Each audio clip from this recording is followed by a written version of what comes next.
nosotros en el plató de Córdoba TV José Luis Sújar Romero, especialista en medicina familiar y comunitaria, doctor, colaborador honorario del Departamento de Psiquiatría de la Facultad de Medicina de Málaga, pero también músico y escritor. José Luis, muy buenas tardes, bienvenido. Muy buenas tardes. Y muchas gracias por acompañarnos. A ti, sobre todo, por estar aquí.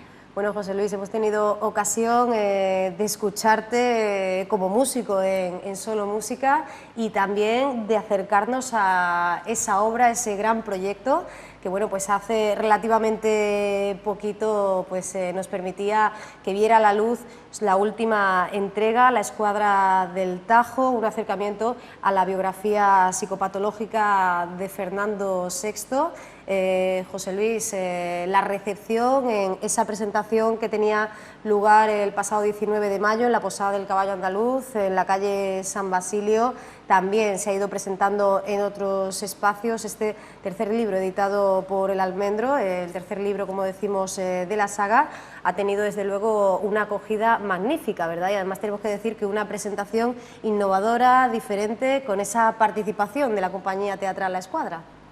Pues sí, la verdad que he tenido un atrevimiento más, nunca lo sabes, siempre tienes la fantasía de cómo iba a salir, pero la verdad que creo, por los comentarios que he tenido y personalmente las vibraciones que sentía aquel día, que quizás ha sido muy interesante, porque yo me lo pasé muy bien y creo que todos los que asistieron también, y qué duda cabe que en esto me ha ayudado mucha gente, como siempre, a los que tengo que agradecerle mucho, y entre ellos, además de la Cuarentuna de Córdoba, pues al grupo teatral amateur La Escuadra. Y es que, bueno, como decíamos, es la tercera, tenemos aquí, gracias a José Luis, ejemplares de esas anteriores entregas. La primera de estas obras era presentada en 2013, Las luces del alba, acerca del perfil de Carlos II. La segunda se presentaba el año pasado con el título El médico del rey muerto, que bueno, pues desarrollaba, se acercaba a la historia, a la peripecia personal, también política de Felipe V. En fin, seguimos caminando, seguimos avanzando y bueno, no queremos dejar de preguntártelo, José Luis, ¿esta saga puede continuar? ¿Podemos seguir encontrándonos en esta senda? O bueno, también podemos hacer un viaje en dirección contraria, a buscar a aquellos monarcas con un perfil digno de ese análisis tan interesante que planteas, pero que sean anteriores a esta línea y a esta dinastía. Pues sí, la verdad que ya lo he dicho muchas veces, cuando me lo paso bien en el acto creativo, y la verdad que he estado unos días ahí en el limbo, no sabiendo qué camino tomar, y ya me he tirado a la piscina y he escrito algo sobre el nuevo, que nos vamos a ir otra vez, vamos a ir al periodo de la Austria, en concreto nos vamos a ir a un personaje muy trabajado en cine y en novela y del que se ha dicho mucho sobre ella, pero quizás el reto puede estar en cómo lo voy a enfocar yo y qué puedo crear yo que sea algo diferente a todo lo anterior. Estoy hablando del gato de la reina, que concretamente va a tocar o a intentar acercarme a todas las vivencias y a todos los males y psicopatologías de Juana I de Castilla. La reina loca. Todo un personaje, ¿verdad? Y que ha suscitado, bueno, pues tantísimas reflexiones en torno, efectivamente, precisamente a ese perfil psicológico, psiquiátrico. En fin, podríamos también seguir yendo marcha atrás, podríamos irnos hasta el primer rey, en fin, hasta el rey Eurico, ¿verdad? O bueno, un poquito más hacia adelante, hasta los reyes católicos, pero está claro que en fin, que ahí nos situamos casi, como decíamos, en ese segundo inicio. Y efectivamente publicabas recientemente en tus redes sociales, José Luis, pues ese fragmento del gato de la reina, borrador de acto teatral para ese nuevo libro, y también la despedida, esa otra pieza que también han podido conocer tus seguidores a través de Facebook. Sí, la despedida es quizá el capítulo último de Fernando VI, en el que, aprovechando, esto suele pasar en la práctica médica mucho, yo lo he observado mucho en mi profesión, de que hay como una mejoría, diríamos, que se anticipa al acto final del éxito de la muerte en sí, y en el que el personaje en concreto hace una despedida junto a las personas más allegadas que estaban con él allí en Villaviciosa de Odón, aprovechando que le gustaba jugar mucho a las cartas, vuelve a comer, a sentirse una persona. Hay como una evolución de la salud premorte que se suele dar, muy notoria y una gran mejoría. Y en el que plantea, hace una reflexión de que, bueno, que tampoco lo ha hecho tan mal en su reinado y que ahí están las obras que ha dejado y que espera que también se le perdone por lo que él no ha podido controlar, porque la verdad que muchas cosas de los hechos que hubo en su reinado él no estaba de acuerdo y quizás con su patología melancólica y quitarse un poquito de en medio, tomaron decisiones por él. También es verdad que fue, aunque no creamos, un gran reinado en que, aunque no es un rey muy notorio, sí es verdad que dejó cosas inusitadas en políticos y en reyes, dejó la arca muy saneada, dejó más de 300.000 reales de la época. Gracias a él, su hermanastro, el famoso Carlos III, el rey alcalde de Madrid, va a ser toda la Madrid y todo, iba a ser un gran rey. De hecho, le va a hacer incluso el mausoleo de la Sala de Sáenz, va a traer los grandes artistas y todo, porque él va a dejar la arca saneada.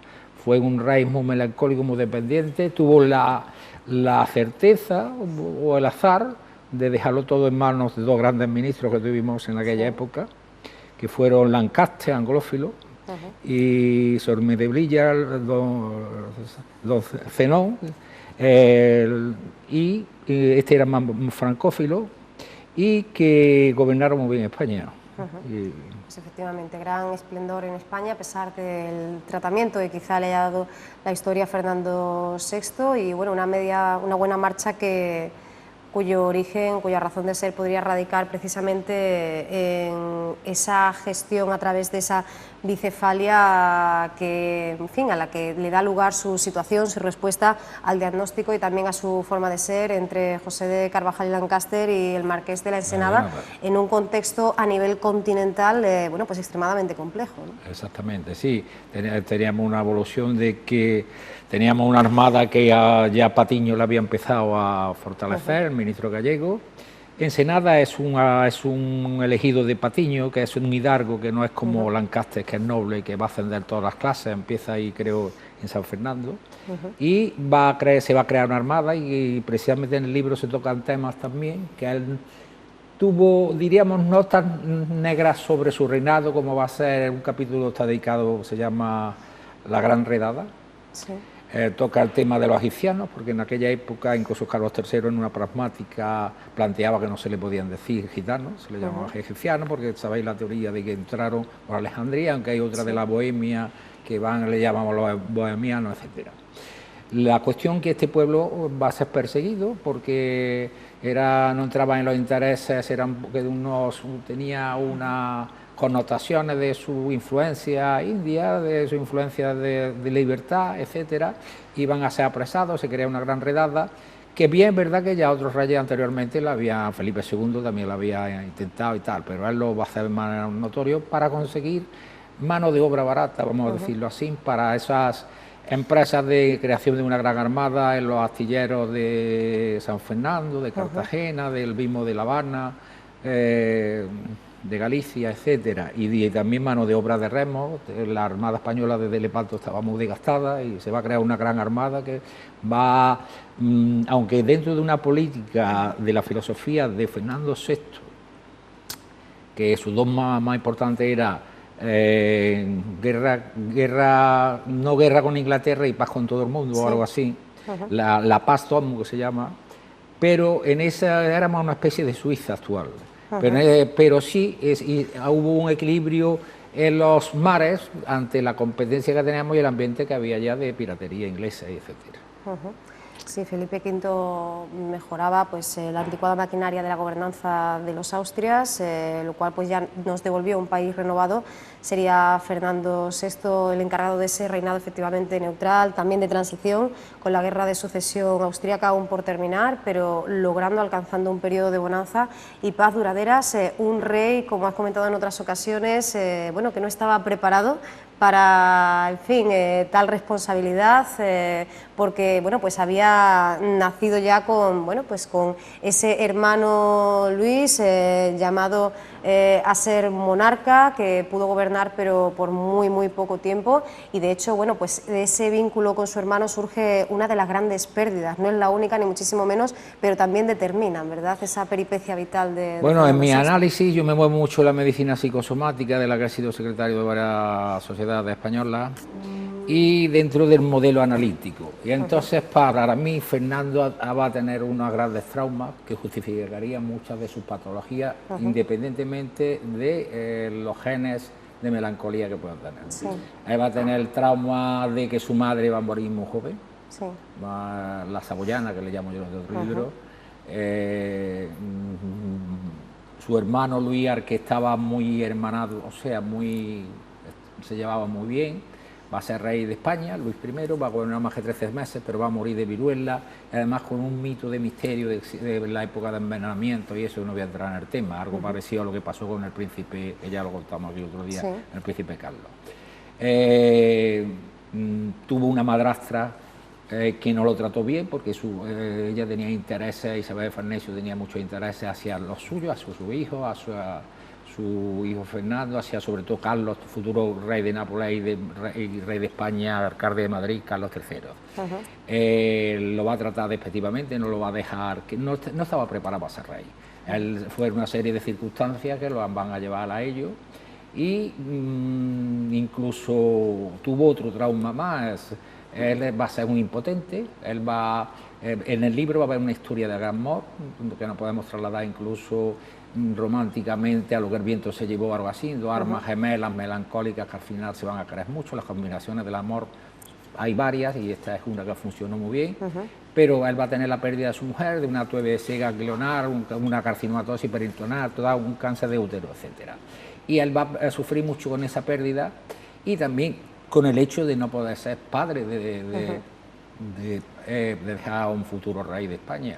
De hecho, bueno, pues esa gran suerte que sí tuvo al casarse con Bárbara de Braganza, y bueno, pues esa pérdida le va a hacer recluirse en el castillo de Villaviciosa de Odón hasta su muerte, en el llamado año sin rey, a la espera, efectivamente, de Carlos III, que estaba en Nápoles. Y luego tenemos esa otra figura femenina a la que además alejó. Se dice que fue, bueno, pues uno de los grandes aciertos del monarca, el hecho de que Isabel de Farnesio pues fuera alejada de la corte. Esa influencia italiana suya la desterraría a su madrastra al Palacio de Río Frío, haciendo también regresar a sus consejeros a Italia. Esta fue, digamos, su primera gran medida ya como rey. Sí, más que entrar a gobernar, porque además estaba...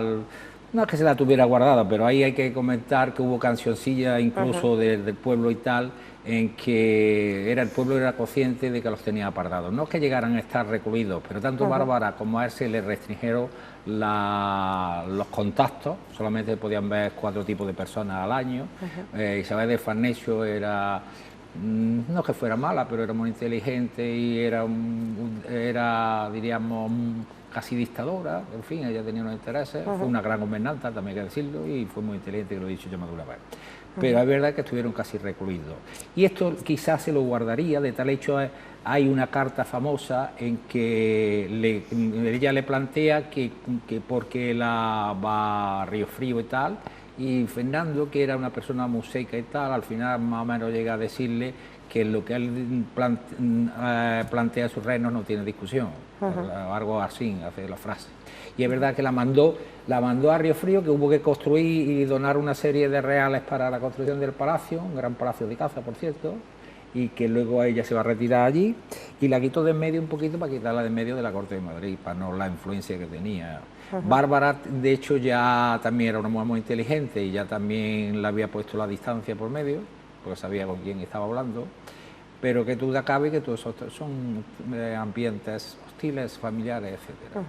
Una triada a lo largo de estos 3 libros, compuesta por Carlos II el Hechizado, débil, neurótico, sugestionable, también por Felipe V con esa psicosis maníaco-depresiva, psicótico, y aquí, bueno, pues Carlos También bueno, pues nos encontramos con este último personaje, como decimos, después de Carlos y de Felipe V, también con un perfil, un diagnóstico que era digno de revisar, ¿no?, de reanalizar, porque una vez más tú haces un ejercicio, José Luis, muy interesante, y es, bueno, pues por un lado investigar acerca de cuál era la percepción y cuáles eran los tratamientos, que si quieres también podemos hablar ahora a continuación de eso, y cuál era la percepción que se tenía de la medicina en sus diferentes corrientes, pero cotejar también, bueno, pues esos diagnósticos y esos pronósticos con, bueno, cuál sería la respuesta profesional médica en la actualidad ante casos como estos, ¿no? Bueno, no sé si la idea es mía o no, pero está ahí lo que se podría decir la psicohistoria, que al fin y al cabo, aunque la idea sea de uno o de otro, se trataría de los médicos, de ciertos médicos actuales que tienen unas inquietudes paralelas, en que tienen medicina, les gusta la historia, y basado en el análisis de los textos de la época, de las gacetas de la época, de las cartas de los embajadores, las descripciones que hay, pues hay desde internistas, catedráticos de medicina, etcétera, de psiquiatría y tal, en que han planteado este tipo de estudios. Algunos lo hacen más literalmente, otros más en plan de investigación y otros en plan más de novela o fantasía, y algunos incluso mezclan todo. Esto le podemos llamar psicohistoria o de otra manera, y se trata de ver también la medicina actual, el médico actual, como yo particularmente, que lo que puedo hablar es como lo veo yo como médico actual cuando me voy a viajar allí. Es como si fuera un viaje. Claro. Y me voy a viajar allí, y qué podría hacer yo como si estuviera allí, con ese tipo de enfermo, cómo podría ayudar, que al fin y al cabo un médico lo que debe intentar ayudar. En un marco histórico. Y comprender a la persona y a la enfermedad en sí.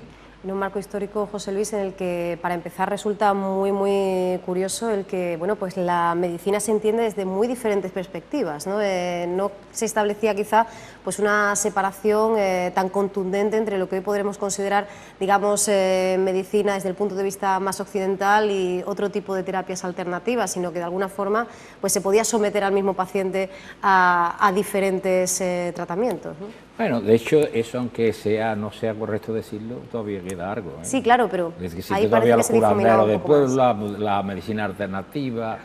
En aquella época, más en las Austrias, que ya quizá en Fernando VI, es verdad que había muchos intereses. Además, no estamos hablando de enfermos normales, estamos hablando de enfermos donde hay muchos intereses generales alrededor de la. Así, con Carlos II, por ejemplo, la Iglesia también daba su pronóstico y daba su tratamiento. Por ejemplo, me estoy recordando, ante la impotencia de Carlos II, que plantearon le sometieron a un acto que pensaban que podía estar endemoniado, y aquí trajeron quiero recordar, un fraile que había funcionado cerca de la Ganga de Onix, sugestionando a unas monjas, etcétera. Los Austrias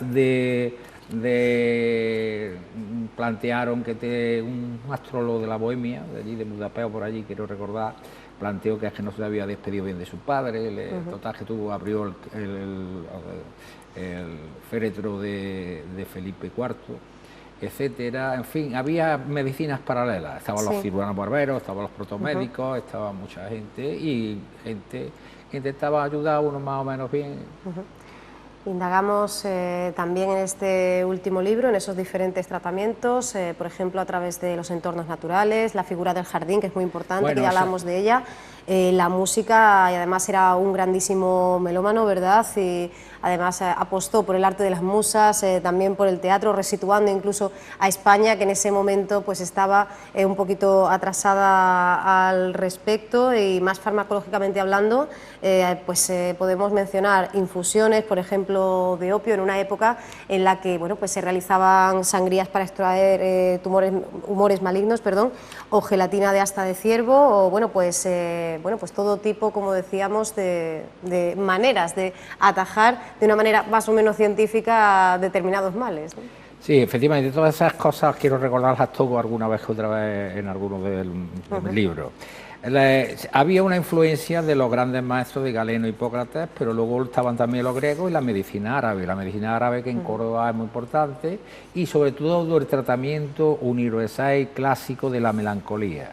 Y en eso entramos ya desde la escuela inglesa, desde los árabes, desde la jardinería que tiene influencia a su vez de la escuela del Zen que viene de Oriente, y en el que ya lo hablamos, que recordás contigo en otro programa, de que me acuerdo que tú me planteabas que era de San Basilio, donde yo creo que hay connotaciones de esos patios árabes, con esa manera de cultivar las flores y de ese amor hacia la luz, hacia el bienestar que produce la contemplación. En eso se basaba la jardinería. En fin y al cabo produce un estado de relajamiento, de sublimación de la energía, y estas personas que están excitadas o están melancólicas o la traen a la realidad o la relajan. Igual que hay colores como el rojo, que son muy agresivos, a los tonos azulados, que son más tristes, más suaves, como la música misma. La música en estos enfermos, Carlos Brocchi, el Castrati, va a estar en estos enfermos porque la música tiene connotaciones, además se está demostrando incluso en Alzheimer últimamente, que evocan recuerdos, que evocan sentimientos, emociones, etcétera. La música es quizás del arte más inmediato que hay para provocar la emoción, porque hay artes más lentos. Este mismo de la escritura se puede titular arte, pero un arte muy lento. La música es un arte inmediato y toca directamente en tiempo real el alma. La importancia efectivamente de ese personaje de Farinelli y el Castrati, también Domenico Scarlatti como músico, todo un referente, y bueno, no nos resistimos a preguntarte. Antes hablábamos en anteriores entrevistas, José Luis, en la anterior justamente, acerca de pues ese equilibrio que también se produce en este ámbito de la psicohistoria entre pues el rigor, lógicamente, pero también pues abrir espacios a la ficción, y entre medias, por supuesto, todo un anecdotario, ¿verdad? Pues aquello que cuentan las crónicas, que según dicen esos comportamientos que manifestaba el monarca, y que pues han quedado ahí, digamos, en los anales de la historia, pero que hoy siguen asombrando y mucho al lector actual, ¿no? Bueno, Fernando es un melancólico, ya lo dije alguna vez, tipo 2, en que hay una grandes crisis de melancolía, periodos de 6 meses que pueden degenerar, llega a una demencia y tal, y en el que había agresividad, efectivamente. En el pueblo hay unos grandes mitos de agresividad que ya lo hemos contado otra vez, y que es verdad que agredía, o quizás más que su padre, allí incluso en el castillo Viejo se donó a todos los que le ayudaban, a todos los trabajadores que estaban con él. Que alguna vez he planteado también que para mí eso no solamente sería psiquiatría, sino sería biología también. Puede ser que fueran bajadas de azúcar. La cuestión o un mecanismo mental es el mismo de no controlar aquello. Es verdad que a partir del año de la muerte de Bárbara, murió de amor. No es correcto decir esto, porque el amor no te lleva a la muerte, ni te enamora, sino más bien ciertos enfermos que podemos titular con problemas de la mente, van a entrar en un amor patológico por su enfermedad, que sería el caso de la nueva que estamos investigando, sería Juana I de Castilla. Recordamos que recientemente, José Luis, por el Día Internacional de la Enfermería, tú con esa especialidad en investigación sobre la psicopatología, las dinastías de los Austria y de los Borbones, ofrecías esa charla acerca de la melancolía en el ensayo de la novela, que es un tema evidentemente que se trata también en la Escuadra del Tajo. A través de toda esta investigación, también de todas estas obras, palpita, late también pues un planteamiento, ¿no?, dentro del puro ámbito de la medicina, más allá de la literatura, del ámbito de la escritura, que nos habla pues quizá de la necesidad de un nuevo acercamiento en torno a estas patologías, ¿no?, y también a la posibilidad de plantearse que ese poder que tenemos mental, psíquico, puede determinar, y de qué manera, nuestro estado físico, ¿no? El hecho de que dos personas se reúnan se produce una serie de cambios en que pueden ser positivos o negativos.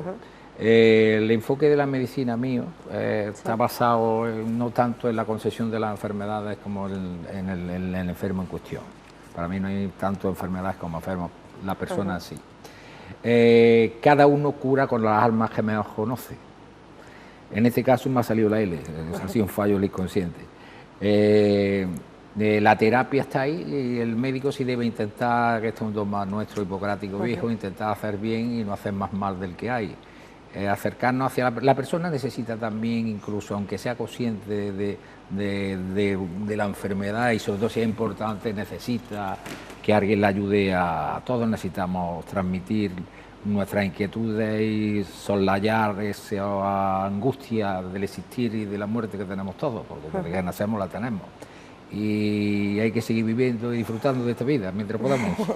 Claro que sí. Que si podemos ayudar a los terapeutas o los médicos, pues ahí estamos. Con ese conocimiento y esa información que nos brindas y, por supuesto, también con esa investigación, pues podemos hacerlo mejor todavía, con una mayor calidad de vida y también acercándonos a este tipo de perfiles, personas que nacían, bueno, con una estrella y también con cierta maldición, ¿no? Dado el nivel de responsabilidad que tenían que ostentar. José Luis, te damos la enhorabuena por haber finalizado con esta tríada, con esta saga, y por supuesto estaremos deseando de conocer los avances de esa nueva incursión que decías ya ha comenzado. Esperamos y deseamos poder compartirla aquí con nuestros espectadores de PTV Córdoba. Espero tener interés, salud y en la encrucijada que me he metido, porque ya digo que es un personaje que atrae mucho, porque ya hemos estudiado, intentar hacer algo digno. Pues todo un reto, todo un desafío que vas a superar con sobresaliente, seguro. Muchísimas gracias, José Luis. A ti.